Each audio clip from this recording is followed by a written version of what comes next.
youtube.com/MugenLord.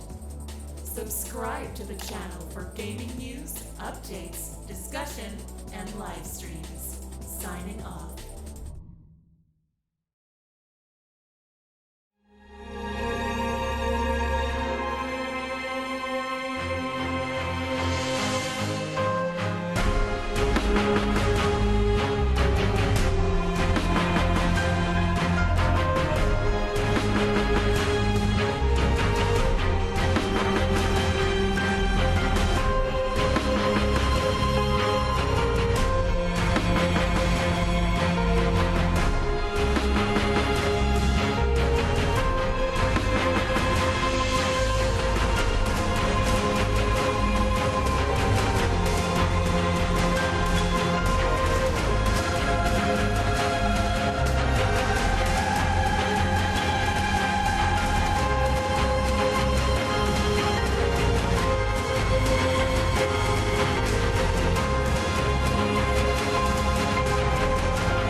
Hey guys, it's MugenLord here, and I really hope that you guys enjoyed the Metroid Dread Cross Other M intro that I made for this video. I had a lot of fun putting it together a few nights ago, and for those of you guys who've been following my progress with Metroid Dread recently, I just like to tell you guys right now that I finally finished the game. I put about 11 hours and finally completed it. It's finally done. It was gruesome, it was fun, and I put a lot of work into this. So it's by far, I would say that Metroid Dread is one of my favorite games in the Metroid series. And now that I completed it, I just want to give you my overall thoughts, and also want to talk about where the Metroid series could potentially go moving forward. So for starters, before we get into the video, I just want to let you guys know that I'm really not good at the Metroid games. In fact, I never really completed a Metroid game up until I played Metroid Prime 1 on Nintendo GameCube, which is one of my favorite Metroid games as well. But I'll definitely talk about that in another video, and hopefully we definitely get that rumored remaster collection. But let's move forward. So when it comes to Metroid Dread, this is my first traditional style Metroid game that I've ever completed to the very end. And I also wanted to stress that I was never really, in fact, a die-hard Metroid fan of the series, but I grew up playing the games. So nostalgia always played a part in why I returned to these games each time they announced and released. But besides that, and besides the Castlevania series, Metroid had pretty much innovated the genre when it comes to 2D side-scrolling games that focuses exploration and also backtracking, like when you gain abilities and power-ups that allow you to gain access to areas that you could never progress through before. Metroid Dread proves yet again why Nintendo is a great developer when it comes to delivering a first-party experience.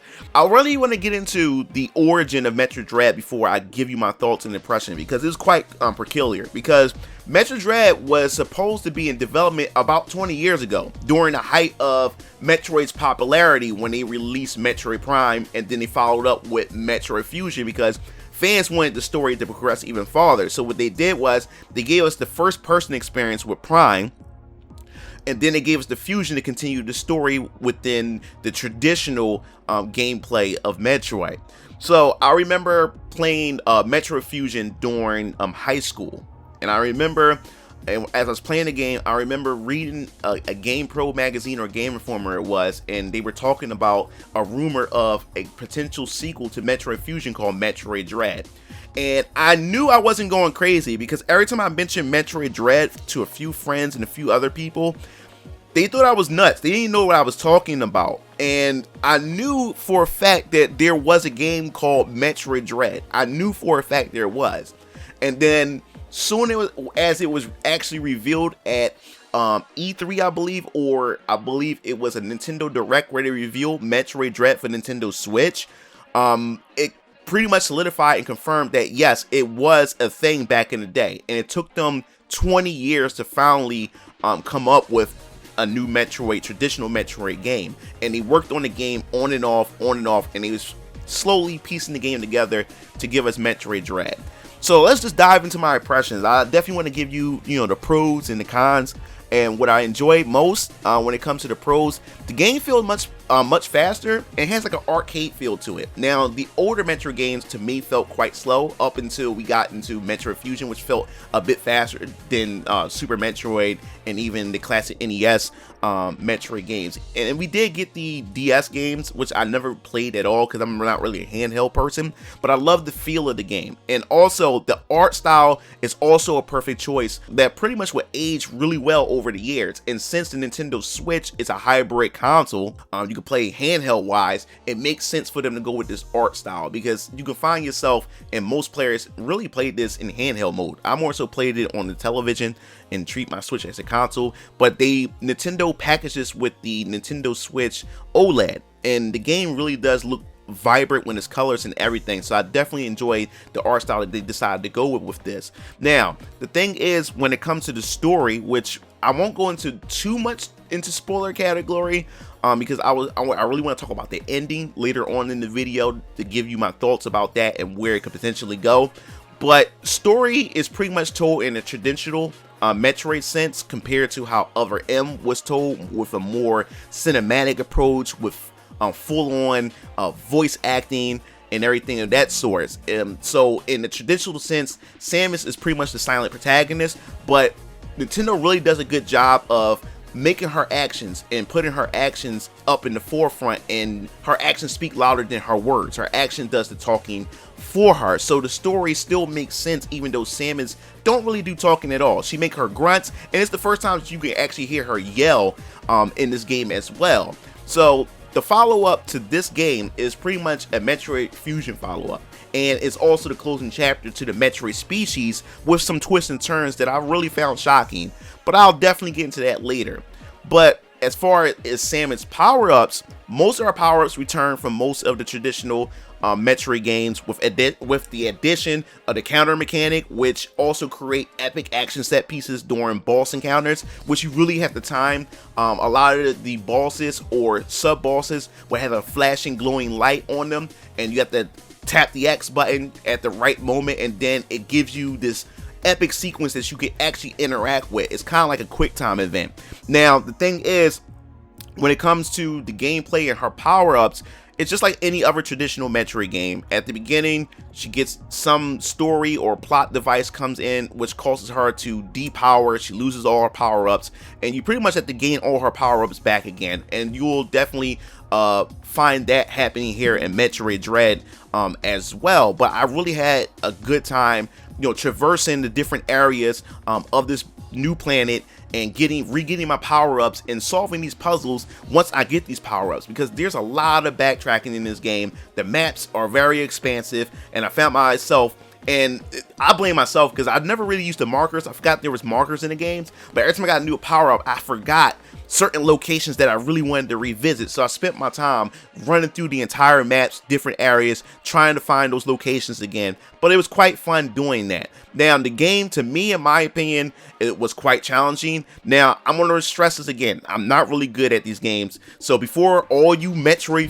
hardcore fiends go in the comment section and tell me that this game is much easier than most Metroid games, I'm just stressing the fact is that I'm not good at these games. These side-scroller Metroid games was never really my forte as far as gameplay is concerned. So yes, this game was quite challenging to me. But even though it was quite frustrating, I had my moments of frustration and everything, I enjoyed every bit of the experience. Now we're going to head over to the cons. Now, I don't really have too many cons. There's more so two cons that I had with this game. The first con, I'm going to repeat, I really hated the Emmys, the EMMIs. These are the stalker robots that stalk you when you get to certain particular areas where the areas is like black and white. You get this static television look to it, and then you hear this beeping sound, and they pretty much stalk you down. Now, Samus really, she can't fight them, and the artificial intelligence, Adam, would tell you that you can't really stack up against them until you're powerful enough to actually fight them. Now, there's a way to counterattack them when they pretty much attack you, but you have to be really fast on the draw in order to be able to do it. But other than that, I found this quite frustrating because they always appear in areas where you're not familiar with. So when they track you down, they stalk you, and as you're running, and since you're not familiar with the area, because this is a new part of the map that you're not familiar with, you don't know what direction that you're running to. Sometimes I found myself running into dead ends. Sometimes I found myself running to areas where I have to hurry and quickly figure out what I must do, because I have to either find a hidden wall that I have to shoot, or I have to blast a certain floor in order to go under the ground in order to avoid it. And then they also gave us this ability to allow us to cloak yourself, but I found the cloaking device really stupid. It never really worked most of the time, because the MEI ends up finding me anyway, and it was just frustrating. And sometimes the MEs would stay in a particular area. Even if they don't find me, they don't sense me, they just dangle in that area for a long time, which made it really hard to avoid and traverse them. But the thing is, in order to combat them, you have to find a special power-up, the Omega Beam. Once you find the Omega Beam, you're allowed to damage them and affect them and then shoot them, and once you destroy them, you can pretty much get a new power-up from them. But I really didn't like the Stalker mechanic. I really didn't find them at all. After a while, it was annoying, similar to Mr. X in Resident Evil 2 Remake. After a while, it was fun encountering him at first, but after a while, he became annoying. He just became a nuisance. He just popped up when you just didn't want him to. And then my last con was the boss fights. Now, the boss fights, to me, in my opinion, like I said before, my experience with these games aren't too great, but the boss fights were quite challenging. Now, I didn't mind a challenge, but the problem to me was these boss fights lasted way too long. I found myself rinsing and repeating the same pattern to the boss over and over, and I'm wondering, like, okay, when will this boss die, or when will I move to the next phase of this boss? And it's like they're sponges. Now, the problem was, as I'm repeating this cycle, my hands begin to hurt, because when you play in a Metroid game, you get to slide, hold, you get to charge, power up your rockets, then you have to do quick maneuvers and everything. And I found myself at times where I'm supposed to double jump with Samus, and the double jump just doesn't come out, doesn't respond at all. And then most of my deaths come from missed inputs, or Samus just the controller not responding to any of my inputs at all at critical moments. And that's when I found myself dying in most cases, because the boss fights just last too long. Each phase lasts almost forever, and then I end up dying because of a slip up, and I really hated that. And if you pretty much figured it out at, during these battles, the patterns, I just feel though they shouldn't have had dragged them out that long. But other than that, they were the only two cons that I had for the game, and these are pretty much my impressions and overall thoughts of Metroid Dread. But I really want to talk about the future of Metroid, because with that being said, where could the series head next? Now, we do know that Metroid Prime 4 is coming out, but the Metroid Prime games are more so past and side stories of Samus's adventure, so it's its own thing. But when it comes to the traditional Metroid, like Metroid Fusion, Metroid Dread, these continue the stories into the future, So in the story, spoiler alert, we find out that Ravenbeak is her father, or DNA transfer father. She not only has human, Chozo, and Metroid DNA, we now find out that she has Toha genes and Malkin DNA. So by the time you reach the end of the game, Samus is literally a Metroid. The Toha DNA has somehow slowed down her transformation, which is why that she's able to maintain a human form, because if anybody has Metroid DNA in them, they automatically transform quickly and rapidly into a Metroid. But because she has all these cocktails of different DNAs infused into her, it allowed her to maintain her human form. Now, the jokes about casuals calling Samus Metroid has definitely become true now. She's actually literally a Metroid, and she's the very last Metroid. Now, the last battle with her father, Ravenbeak, her suit goes into a full Metroid mode to finish him off, and I thought that was quite epic. And then at the end, the ex-Parasite clone of Quiet Robe was able to turn Samus back into her base form, so she could pilot the ship without draining its energy, because if she drained its energy, she wouldn't be able to leave the planet, and she would have blown up and died with the planet itself. She is literally the only living Metroid alive now. So now that this arc has ended, where does the series goes next? And the question I really have is, will Samus now be hunted down by the Federation or bounty hunters because she possesses what's left of the Metroid species? Like, she is a Metroid. So will this will the future or will the story moving forward will be her being, you know, a runaway bounty hunter, everybody trying to track and stalk her down for her DNA? That would be quite interesting as far as the story would go. And will it take place on the ship? Will it take place once again on a different planet? We will just have to definitely wait and see. I'm quite interested to see where it goes, because Metroid Fusion had left a bunch of questions once she had got the Metroid DNA into her system, and we were asking questions, where will the story go ahead moving forward with this? Now more questions are is up there now that she is an actual Metroid now. So with that being said, I would like to say that Samus is one of my favorite female characters in gaming, especially as a little boy. Like, she was the first female character in video games that I was introduced to way before I was introduced to Chun-Li from Street Fighter. And Samus has pretty much influenced many of the side-scrolling exploration games that we see today. And I find it, like, really disrespectful. And I know, like, you know, maybe I should leave this for another video, but I want to talk a little bit about it. I really find it disrespectful that Aloy makes it to the front cover of Vanity Fair for breaking the gender norms as if it was never done before. Like, who are these people? It's like they know nothing about gaming, and it undercuts the true progress, you know, of the women who actually played a part in defining some of the genres that we love today. You know, Samus, Chun-Li, and of course the original Lara Croft had left a mark on gaming way before Aloy in the Horizon series. But since these ladies have a sex appeal and high levels of femininity, I guess that doesn't count to these people. But I'll leave that for another video. That's pretty much my overall thoughts for Metroid Dread. I really enjoyed the game. I had a fun experience, and I'm looking forward to where the Metroid series is going to go. Or will the traditional Metroid games evolve in a sense, moving forward into the next generation of maybe the next Nintendo console? So I definitely want to hear your thoughts. What was your experience with Metroid Dread, and was that your game of the year for 2021? And if you have played the game just now, let me know, where do you rank it amongst the rest of the Metroid games? So if you liked the video, hit the like button, hit that subscribe button, because it definitely helped me out in the algorithm.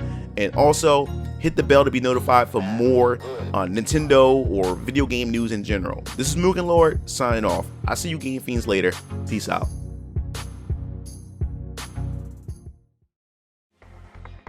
It looks like you reached the end of the video.